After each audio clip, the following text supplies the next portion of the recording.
October 17th, 1814, St. Giles, London. It's just past 5 in the evening, and a 15-foot wall of beer is coming down the street.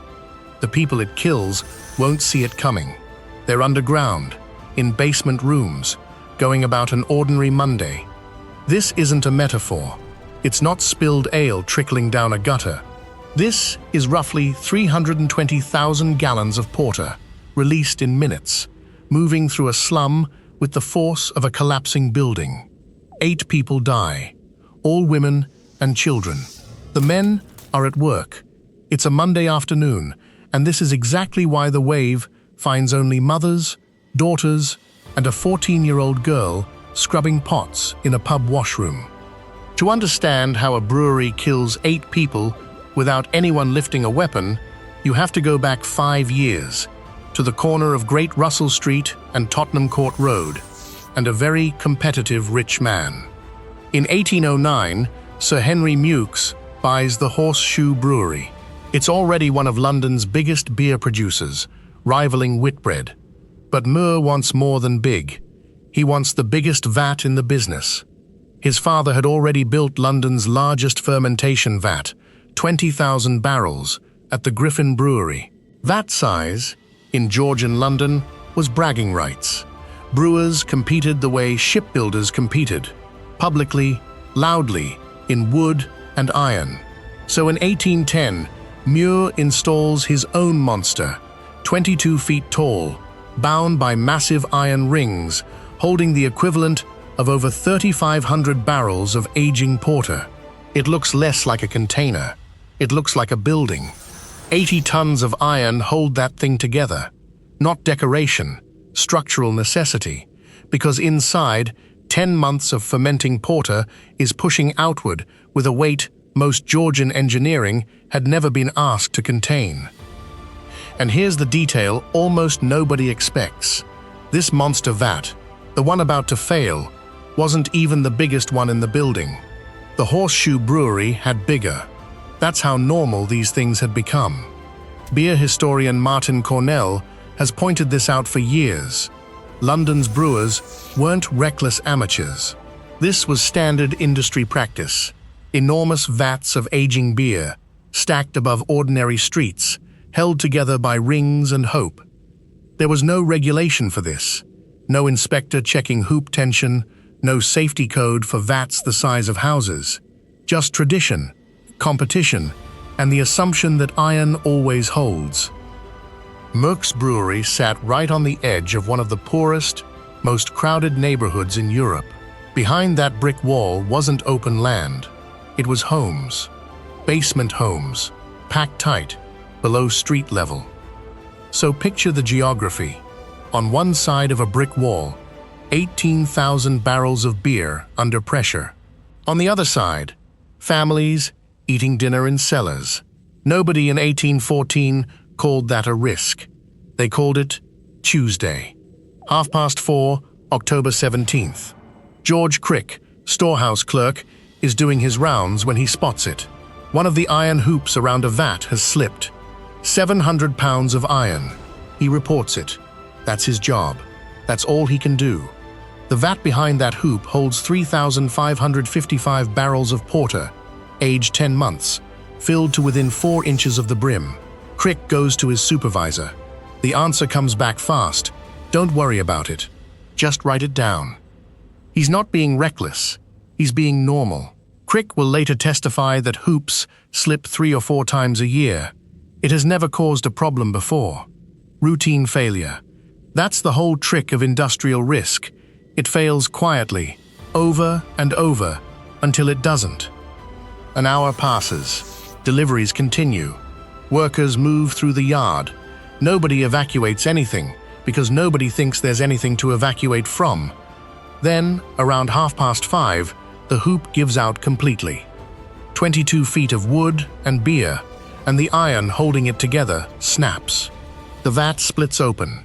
Over 3,000 barrels move at once. The force blows out the valve on a neighboring vessel and smashes several large barrels standing nearby. One failure triggers the next.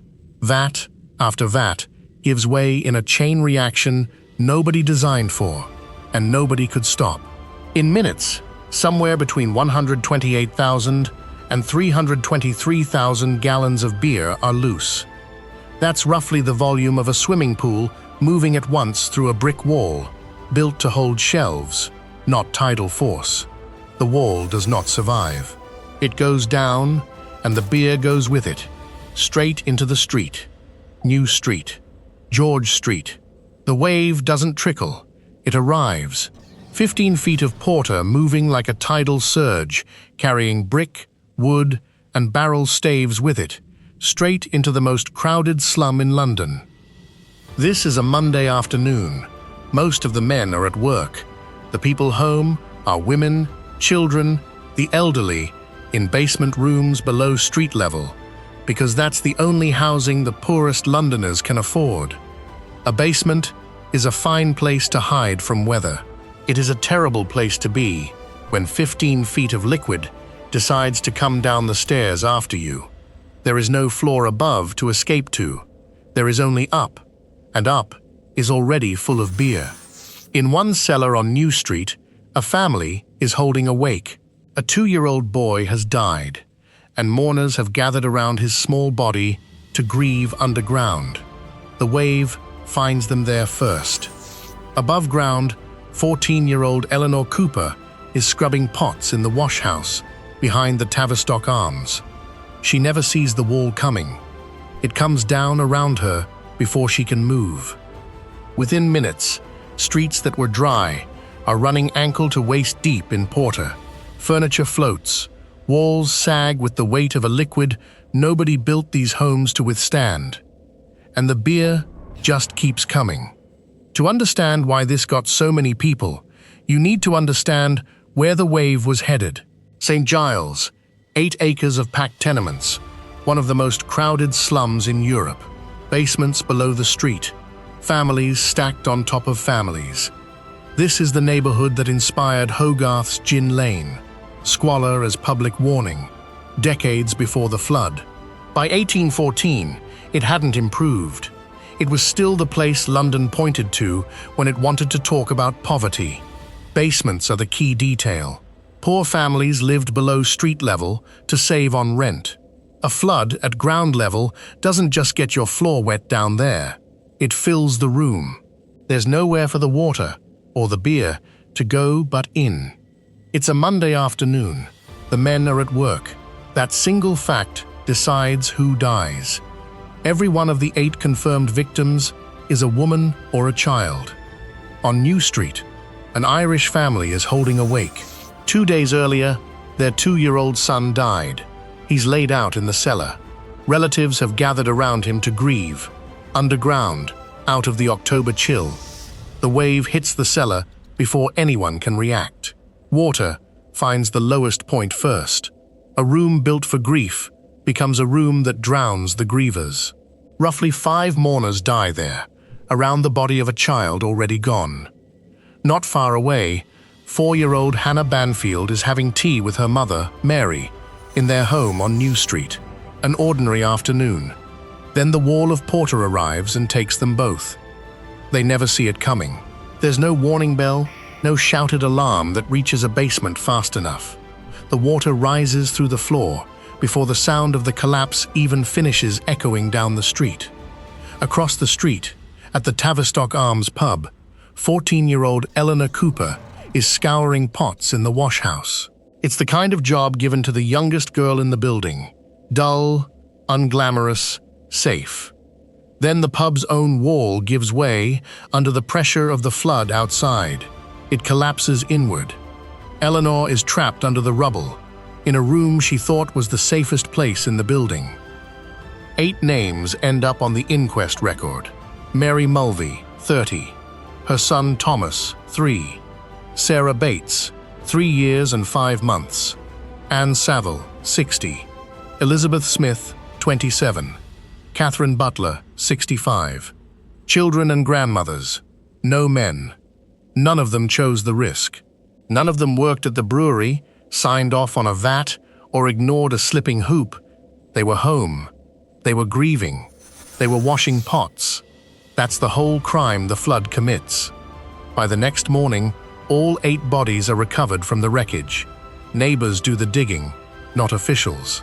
Some accounts claim onlookers scooped beer from the gutters and drank it.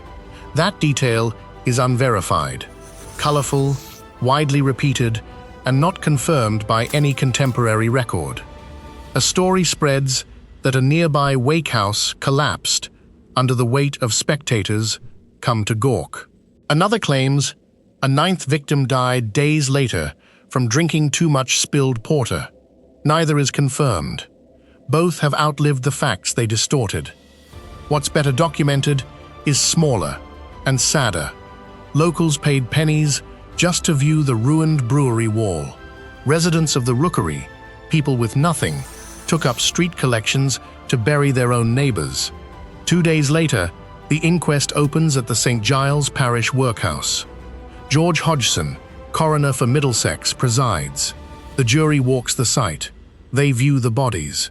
They hear from George Crick, the clerk who saw the hoop slip and was told to ignore it. The verdict comes back clean for everyone but the dead. The jury rules the 8 died casually, accidentally, and by misfortune. Historians summarize it more bluntly: an act of God, no negligence, no one liable, no one punished. Here's the financial math nobody expects. Mew & Company's total cost from the disaster runs to roughly £23,000, about £1.25 million today. That should have ended the brewery. It didn't end them. Mew received roughly £7,250 in compensation, about £400,000 today, and reclaimed the excise duty already paid on the beer that killed their neighbors. The brewery survived. The taxman refunded them. The families dug into their own empty pockets for coffins. That is the entire settlement. Not a fine, not a reform, a refund. Zoom out, and this stops looking like a freak accident. Every industrial city in this era stacks enormous volumes of liquid directly above dense, flammable, human-packed housing, with almost no engineering oversight. London wasn't unique, it was just early. 105 years later, it happens again, almost exactly. Boston's North End, January 15th, 1919. A steel tank holding 2.3 million gallons of molasses bursts open without warning. A wave, estimated at 35 miles an hour, tears through the streets. 21 people die. About 150 more are injured. The mechanics are almost identical to London. Liquid, structure, failure, density, death. But here, the story splits. Boston doesn't shrug. Victims' families file a landmark class action lawsuit, one of the first to use expert engineering witnesses in court. In 1925, an auditor rules the tank's owners negligent. That ruling becomes a catalyst. New regulations for architects and engineers, real accountability, written into law. London got none of that. No law, no reform, almost no memory. The poorest people in St. Giles were drowned by the very drink that made their landlords rich, and the court that judged their deaths called it an act of God. Not a company, not a hoop, not a choice. Just heaven's fault. No plaque marks the spot on Tottenham Court Road today. No statute bears its name. Just a strange footnote that sounds like a joke until you remember 8 real people never got to grow old. If history this strange is worth remembering, subscribe.